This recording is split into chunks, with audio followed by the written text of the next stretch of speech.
Dear friends, ఇది Swift diesel vehicle. ఇందులో customer complaint ఏంటంటే క్లచ్ ప్లేట్ పికప్ లేదు, వెహికల్ పికప్ లేదు, క్లచ్ ప్లేట్ స్లిప్ అవుతుంది. అయితే మేము టెస్ట్ చేసి దీన్ని క్లచ్ ప్లేట్ ఓపెన్ చేసినాం. క్లచ్ ప్లేట్ ఓపెన్ చేసేసినప్పుడు గేర్ బాక్స్లో మేము ఇంకో సమస్య కూడా నోటీస్ చేస్తున్నాం. అదేంటంటే ఈ gear box oil seals leakage అవుతున్నాయి. ఈ drive shaft gear box oil seal leak అవడం వల్ల గేర్ బాక్స్ ఆయిల్ కూడా లెవెల్ తగ్గింది. అయితే ఆయిల్ కూడా డ్యామేజ్ అయ్యింది.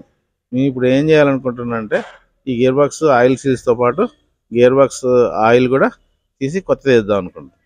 కానీ ఇక్కడ డ్రైన్ ప్లగ్ ఓపెన్ చేద్దామంటే గేర్ బాక్స్ది అది స్లిప్ అయిపోయి ఉంది. ఇంతకుముందే స్లిప్ అయిపోయింది, దాన్ని ట్రై చేసినా కూడా రాలేదు. అయితే ఇప్పుడు మేము ఈ జాబ్ని టేకప్ చేయనట్టయితే ఈ గేర్ బాక్స్ వెహికల్కి ఫిక్స్ చేసి ఉన్నప్పుడు ఇది అస్సలు చేయడానికి వీలు పడదు.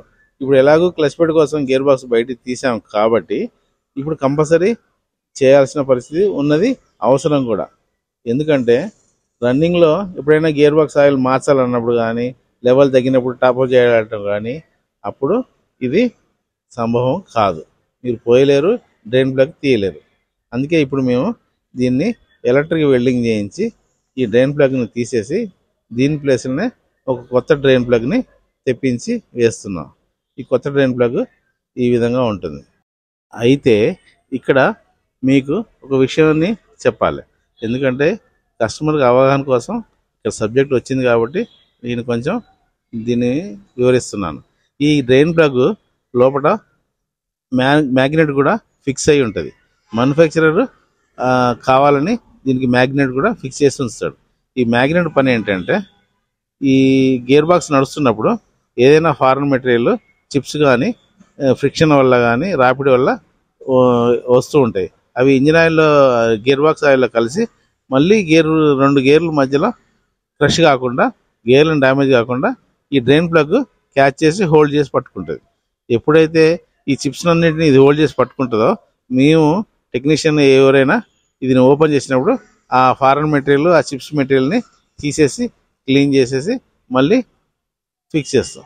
అలా చేయడం వల్ల అన్నెసెసరీ గేర్ బాక్స్ లోపల గేర్స్ డ్యామేజ్ కాకుండా, వాటి క్లాష్ కాకుండా ఇదొక సదుపాయాన్ని మ్యానుఫ్యాక్చరర్ ఇచ్చాడు. అది మీకు అవగాహన కోసం నేను ఇక్కడ చెప్తున్నాను. అయితే ఈ డ్రైన్ ప్లగ్ కొత్తది ఫిక్స్ చేసిన తర్వాత మేము డ్రై షార్ట్ ఆయిల్ సీల్స్ మార్చేసి, డ్రై షార్ట్ ఆయిల్ సీల్స్తో పాటు లీకేజ్ అవుతున్న ఇంకో ఆయిల్ సీల్స్ కూడా మార్చేసి కొత్త వేసేసి కొత్త గేర్ బాక్స్ ఆయిల్ మేము వేస్తున్నాం. ఇది వేసిన తర్వాత క్లచ్ ప్లేట్ ఫిక్స్ చేసేసి బండి డెలివరీ చేసేస్తున్నాం. ఇక్కడ ఇంకో విషయం కూడా మీతోని షేర్ చేయదలుచుకున్నాం. అదేంటంటే ఈ డ్రైన్ ప్లగ్ సమస్యని ఇప్పుడు గేర్ బాక్స్ ఓపెన్ చేసినాం కాబట్టి ఇప్పుడు టేకప్ చేయటమే ఉత్తమం. ఇలా చేయకుండా వదిలేసినట్టయితే మీకు గేర్ బాక్స్ వెహికల్ ఫిక్స్ చేసిన తర్వాత ఎప్పుడైనా మీరు గేర్ బాక్స్ ఆయిల్ రీప్లేస్ చేయాలన్నప్పుడు అప్పుడు ఈ సమస్య వలన మీకు డ్రైన్ ప్లగ్ ఓపెన్ కాదు. అప్పుడు కూడా ఎలక్ట్రిక్ వెల్డింగ్ చేసి ఓపెన్ చేయొచ్చు, కానీ అది కొంచెం రిస్క్తో కూడిన పని. ఎందుకంటే ఇంజిన్ లోపల, వెహికల్ లోపల కంట్రోల్ మాడ్యూల్స్, ఈసీఎంలు, కొన్ని సెన్సర్స్ ఉంటాయి. మీరు బ్యాటరీ డిస్కనెక్ట్ చేసి చేయించినా కూడా ఎంతో కొంత డ్యామేజ్ అయ్యే అవకాశం, ఎలక్ట్రిక్ వెల్డింగ్ వల్ల డ్యామేజ్ అయ్యే అవకాశాలు ఎక్కువగా ఉన్నాయి. అందువలన అప్పుడు అలా చేయటం వల్ల ఒక పెద్ద సమస్యలని మనం తెచ్చుకున్న వాళ్ళం అవుతాం.